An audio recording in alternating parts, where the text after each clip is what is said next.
Hey guys, it's Luke with another episode of Motor Minds, and today I am driving a 2013 Ford C-Max hybrid. Now the C-Max was designed to compete against other hybrid competitors such as the Toyota Prius V. And what we're going to find out today in this episode is, can the C-Max actually compete, and is it a good buy? So let's start off with the styling. The styling it's very similar to a lot of Fords in this generation. It's very similar to the Focus, like the car that I have. And if you live in Europe, or if you guys have heard of the Ford B-Max, it's very similar to that as well. It's a very similar looking design. It has the same traits. It's like a smushed up Ford B-Max. So the front end, it's kind of like the Focus. It has the same style grille with the same openings, but the headlights, while they're the same design, they're a bit bigger because this car has a bigger profile and it's a taller vehicle overall. The hood is longer and higher, and the whole car is higher off the ground, and the entire car itself it's a much taller car just because it's basically a van. It's basically a 5-door van. So moving on to the sides, you have big doors. The doors are much bigger than they are in a Focus, which means that access is very easy, and it's easy to load occupants into the vehicle and any cargo that you might have. Moving on to the back, you have a really nice wide opening to put luggage and stuff, just because the opening opens up nice and big because you have a very tall shape and it's a boxy shape. So that means you can fit a lot of stuff inside, seats fold flat, and it's very versatile because of its design. That's one thing I want to point out. The design of this car, it may not be a very pretty car, but it's very purposeful. It serves its purpose because it means that you can have a lot of versatility in a relatively small, efficient package. So let's move on to the powertrain. The powertrain of this car is a little bit different than what you would find in your conventional hybrid. It's actually a 2-liter Atkinson cycle Duratec Ford engine. It's like the same thing that you would find in the Focus, except for this runs on the Atkinson cycle for better fuel efficiency.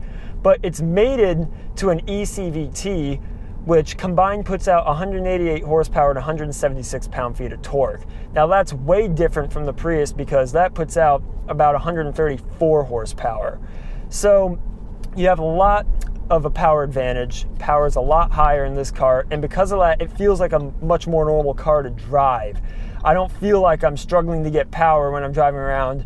And the CVT is very smooth, and it transitions between gas power and electric power very easily, and it's not obtrusive at all. So another thing that's nice about the powertrain of this car is that you can run in full electric mode for quite a long time. So basically what happens is once you get on the gas and you start going, you're in full electric mode. And if you're gentle on the gas, you can actually go a long way in full electric mode. And I really like the immediate torque. When you get on the gas, there's torque just like that. You get up and you go. And it's kind of weird because when you transition to the gas engine, you can feel that torque kind of go away because you're not using as much of the electric motor. So it's kind of weird. You'll be going along, you'll have that nice torque, and then you feel the gas engine kick in, and that torque will go away. Now that's kind of weird, but it's something you'll get used to, and if anything, it'll actually encourage you to drive in electric mode more. I know that's what it did to me. I find myself trying to stay in electric mode all the time just because it's more fun, quite frankly, and it's really whisper quiet in electric mode. Now, brakes, that's something you are probably considering with a hybrid. You know that it has regenerative braking, and this car is no different. So with a lot of hybrids, the regenerative brakes, they basically feel grainy and they're not very linear. So with the C-Max, that's not a problem. The brakes, well, you can definitely tell they're regenerative. They don't have that grainy metal on metal feel that you get with a standard regenerative braking system. And they also are pretty linear. You can feel a little kink in the brake when you get on it pretty deep. You can feel where it really goes through the regenerative system and actually starts to hook up with the actual brakes. But other than that, it's not a big deal, and they're actually pretty easy to modulate and use. So let's move on to the driving experience. You're probably thinking, oh, it's a hybrid, it's not going to be that much fun to drive. But it shares its platform with the Focus and the Escape. And the Focus, which I can definitely tell you, is a fun car to drive. And the C-Max, while it's taller, it doesn't have the stiff suspension, and the steering is not as tight and precise as the Focus. It's still a pretty decent car to drive. The steering on center is a bit light, but once you start to dial in the lock, it really tightens up nicely. And it's pretty fun. I mean, this isn't a car you're going to be hustling around corners at high rates of speed, but if you ever do find yourself on a twisty back road, just know that you're going to have a good companion and you're going to get good fuel efficiency the whole time. So another thing that's really nice is you have the nice leather wrap steering wheel that you get in the Focus, and it just feels great. It makes the car even more fun to drive. But more than just the driving experience, you got to think about the ride and all that good stuff. And I am happy to report that the C-Max rides beautifully. It doesn't ride like a small, compact car. So it's very isolated, it soaks up the bumps nicely, and it just feels refined overall. And I really like it. It doesn't have that hard ride that I get in the Focus. Now the Focus, I know on smaller rims, rides better. And this car does have smaller rims. It doesn't have 18s on it, which is nice. So you do get a good ride. And the interior is super quiet. Obviously, when you're in electric mode, there's like pretty much no noise at all. You get this space age like whee from the engine, well, the motor, and that's basically it. And even when the gas motor comes on, it's very quiet because the shape of this car is so aerodynamic that there's really not a lot of rotor wind noise or tire noise for that matter. So overall, it's very quiet and refined in here, and I think you guys will enjoy it very much. It feels like a much more upscale car than it actually is.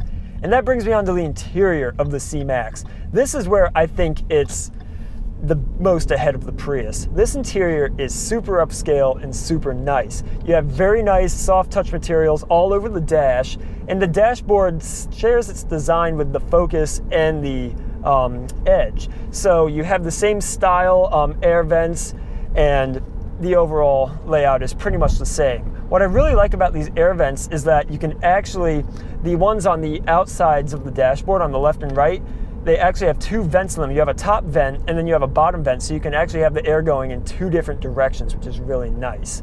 And the whole dashboard just feels high quality, and it makes it feel like you're in a nicer car than you are.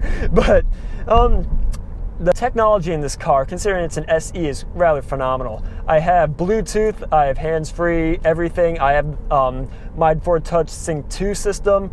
I have a nice sound system. It's not the Sony audio system that you would find in the Focus, but honestly, it's pretty damn good. I would not be upset at all if I had to listen to this sound system. Obviously, it's not as nice as the 10-speaker 500-watt system that you can get, but it's pretty good. I would not complain. Now, Sync 2, everyone complains about it, but if you just use the Bluetooth and hands-free for phone calls, it works brilliantly.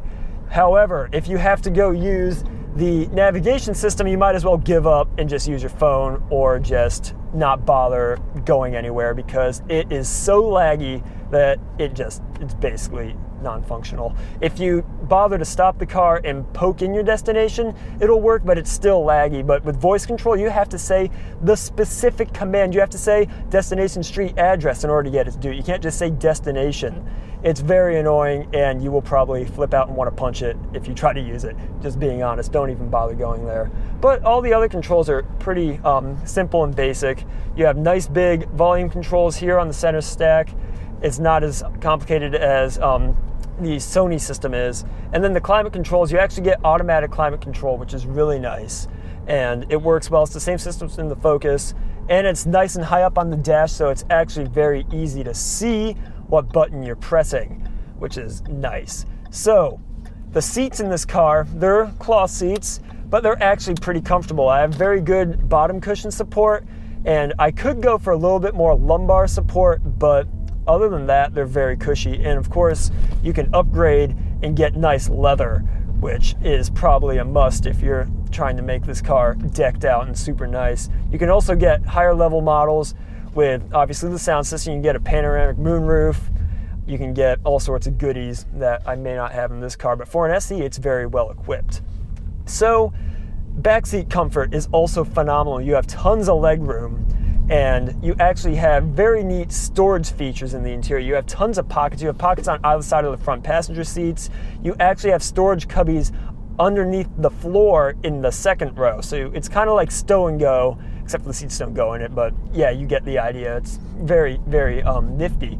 And in the trunk, whilst the trunk does have 24.2 cubic feet of storage space, it's hindered by the fact that you have a high load dock. So the trunk opens and there's like six inches between the opening and where the load platform starts, because they have to fit the battery in there.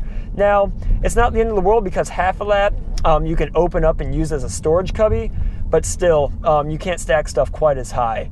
But on the upside, when you fold the seats flat, you actually have a perfectly flat loading area. There's no difference between where the seats fold down and where the cargo area is in the trunk, so you can haul tons of crap that way.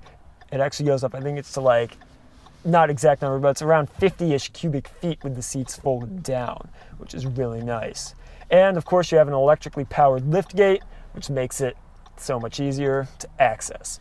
So let's talk about the personality of this car, and that's really the main reason you would buy it over one of its counterparts, such as the Prius or the Camry Hybrid or any of those. Basically, this car is way more fun than any of those, and it combines a normal driving experience. It doesn't feel so much like you're driving a hybrid like it does in the Prius. It's a lot more refined. You have a lot more power, so it feels like a normal driving experience, and it handles so much better. This car is fun to drive. It may not be as tied down and connected as a Focus or any of those cars, but overall, for what it is, it's very fun to drive. And that's what I like. It feels like it wants to go out and have fun with you, whereas a Prius or whatever, Toyota's forcing like style and panache into that car when it really doesn't want to be that. Whereas this car is just, it's fun. It shares its platform with the Focus, which is a fun car. It's just a more efficient version of that.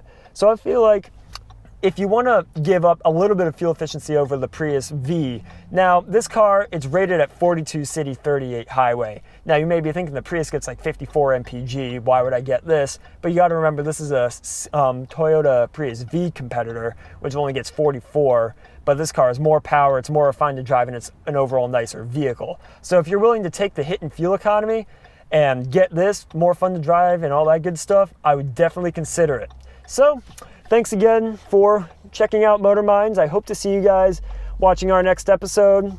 And as always, go check out a Ford C-Max if you're interested in something that gets good fuel efficiency, fun to drive, and overall drives like a normal car.